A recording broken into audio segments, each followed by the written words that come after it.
Halo semua, apa kabarnya? Semua pasti sehat ya. Kalau kemarin saya kerja jadi interpreter di Bogor, kali ini saya dapat kerjaan jadi interpreter lagi. Tapi kali ini kerjaannya di Bandung. Walaupun kerjaannya di Bandung, tapi bukan di pusat kotanya sih. Di kerjaan kali ini saya nerjemahin presentasi klien di Universitas Pendidikan Indonesia yang ada di daerah Cibiru. Cibiru ini adalah daerah yang ada di pinggir kota Bandung. Kali ini klien saya presentasi tentang pendidikan anak usia dini. Kata klien saya, pertumbuhan anak akan lebih oke kalau anak itu banyak pakai tangan waktu main. Soalnya di tangan itu katanya banyak titik-titik syaraf yang penting buat pertumbuhan. Nah, kemarin itu saya ke Bandung dengan naik kereta Wush loh. Saya baru pertama kali nih naik kereta Wush. Waktu di Jepang saya pernah naik Shinkansen beberapa kali. Jadi pas kemarin naik Wush itu ya nggak begitu kaget sih. Saya naik gerbong kelas ekonomi. Harga tiketnya 250.000. Walaupun kelas ekonomi tapi interior gerbongnya bagus banget loh. Kelas ekonominya aja udah bagus kayak gini. Gimana kelas eksekutifnya ya? Dulu kalau ke Bandung itu kita perlu waktu minimal 3 jam dengan mobil. Nah, kemarin itu saya naik kereta yang jam 7 pagi dan sampai di Bandung sekitar jam 7.45. Cepet banget ya. Untuk kalian yang pernah naik Wush, ceritain dong pengalaman kalian. Terus besoknya di kampus saya ada sesi sosialisasi untuk program internship. Kali ini udah ada teman kerja saya yang lain yang jadi interpreternya. Jadi saya bisa agak santai. Kampus saya kerjasama dengan grup perusahaan yang bergerak di bidang pariwisata. Grup perusahaan ini berpusat di Prefektur Nagano dan kayaknya grup ini lumayan besar. Mereka kelola banyak hotel, ryokan, perusahaan bis, dan bidang bisnis lainnya. Udah ada sekitar 3 orang mahasiswa yang ikut program internship di grup perusahaan ini. Habis ikut internship, semua mahasiswa bilang pengen balik lagi ke Nagano buat kerja di sana. Kata mereka, mereka jatuh cinta dengan alam di sana.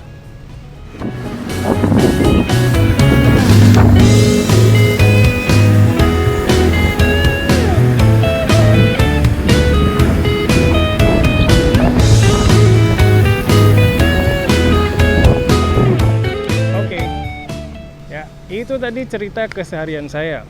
Makasih untuk kalian yang udah nonton video Japanesia minggu kemarin. Semoga videonya bermanfaat ya. Kalau ada hal yang kalian harap bisa dibahas di video kami, kasih tahu aja lewat kolom komentar.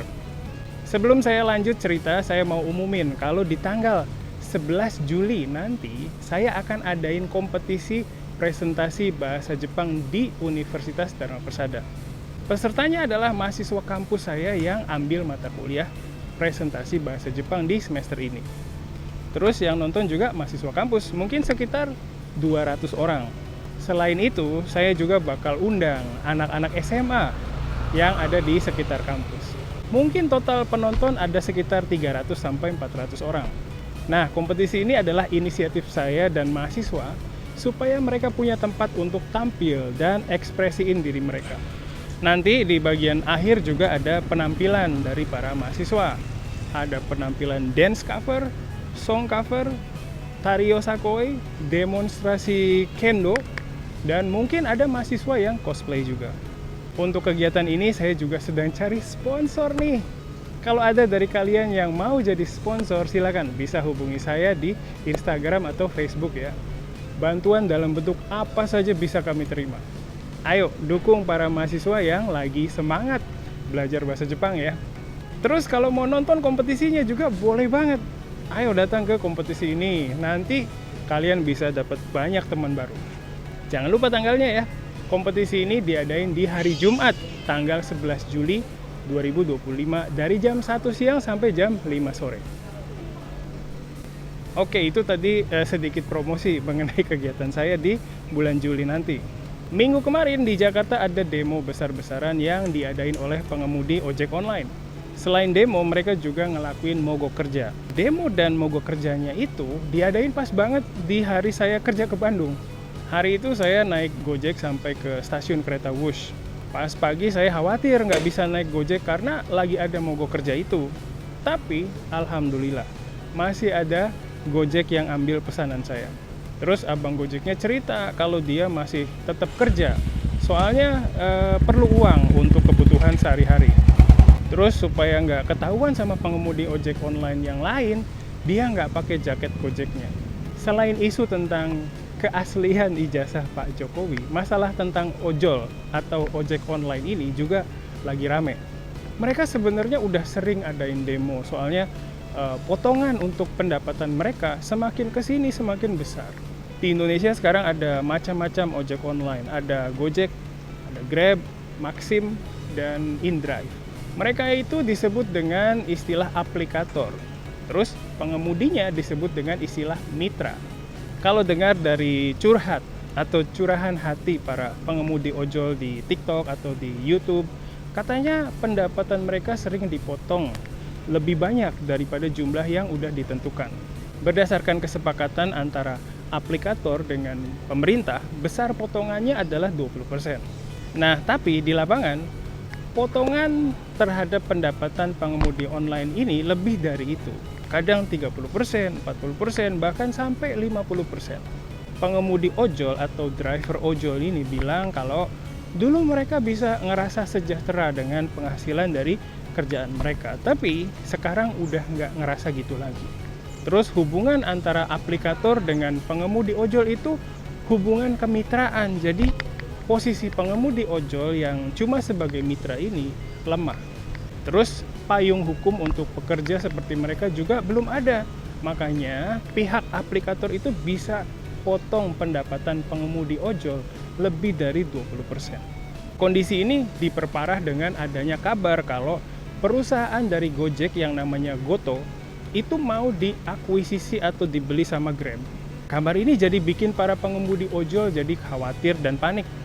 Kalau Gojek diakuisisi sama Grab, nanti posisi mereka bisa tambah lemah dan aplikator bisa lebih mudah menentukan besar potongan pendapatan para mitranya. Para pengemudi ojol ini khawatir nantinya bakal ada monopoli di bidang kerjaan mereka. Oh ya, Gojek ini bakal diakuisisi bukan karena mereka mau bangkrut ya. Pendapatan mereka di awal tahun 2025 itu naik 4% dari tahun sebelumnya. Pendapatan mereka itu sampai sekitar 4,23 triliun rupiah, atau kalau diubah ke yen dengan posisi 1 yen itu 100 rupiah, itu jadi sekitar 42,3 miliar yen atau 423 oku yen. Wow, banyak banget ya pendapatannya.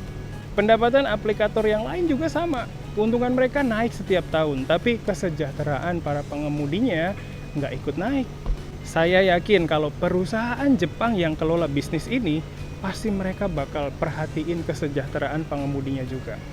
Soalnya kalau dari pengalaman saya, perusahaan Jepang itu mikirin kerjasama jangka panjang dan merhatiin semua yang terkait dengan perusahaan mereka. Oh ya, habis ini ada quiz buat kalian tentang tema video kali ini. Silakan videonya di pause dan tulis jawabannya di kolom komentar ya. Ini kuisnya. Saya tunggu jawaban kalian ya.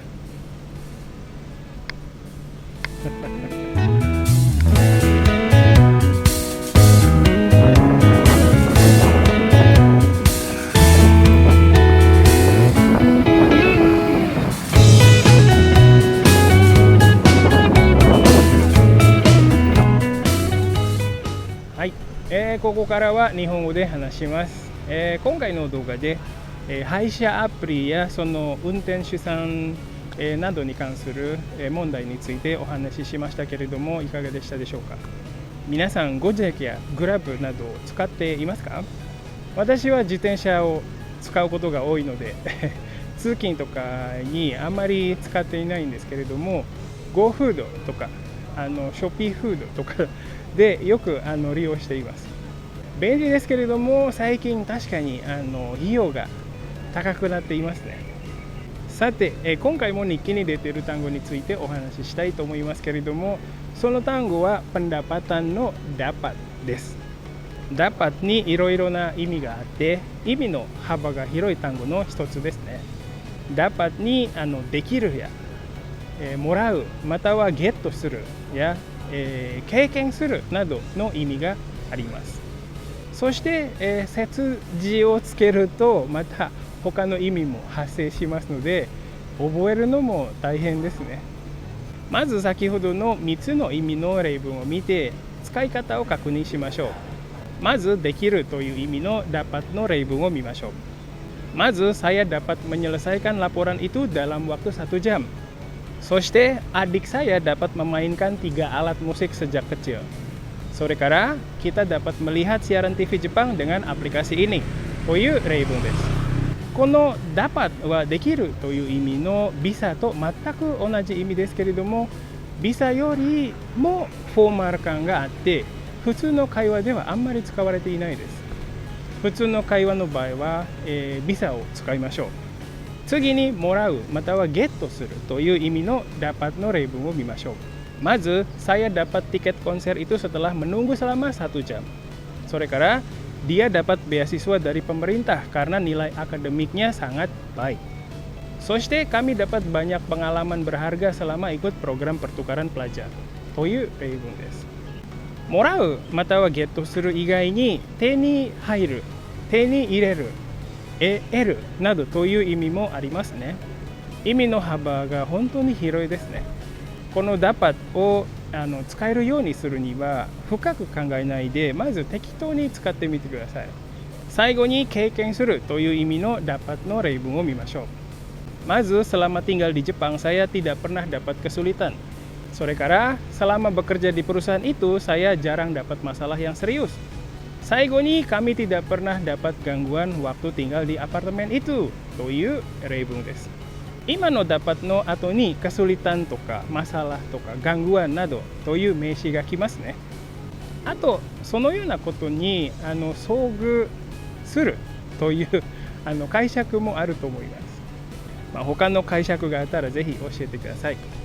この動画を見てくださった皆さん、ぜひ自分の経験をもとに例文を作ってみてコメントとして書いてみてください。ハリニャジャパネシアは皆さんとのコミュニケーションを図るために作っていますので、ぜひ何かをコメント欄に残してください。この動画を見てインドネシア語のインプットをたくさん吸収してインドネシア語を身につけてください。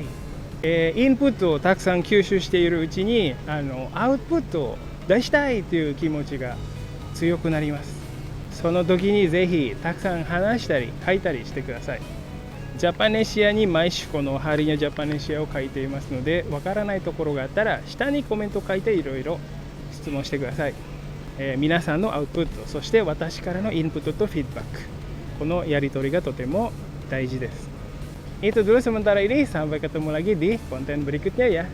Bye bye.